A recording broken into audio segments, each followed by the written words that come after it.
kita dulu bila kemukakan maksimum kita 250, kerana yang lebih 250 jumlah sangat kecil. Ini kita guna rekod betul-betul ni data.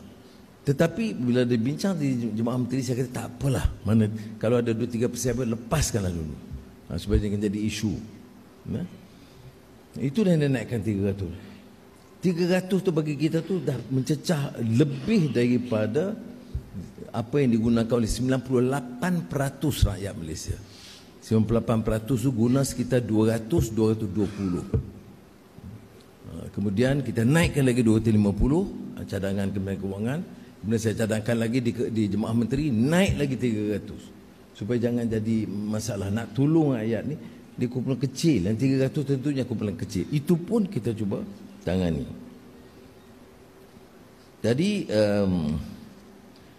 nak elak seperti mana masalah yang dihadapi tak kala kita perkenalkan di awal pelaksanaan SARA.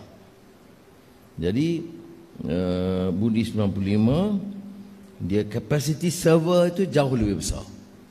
SARA itu sebenarnya direncana untuk kumpulan lebih kecil, lepas kita nak naikkan. Jadi kita belajar dari pengalaman itu.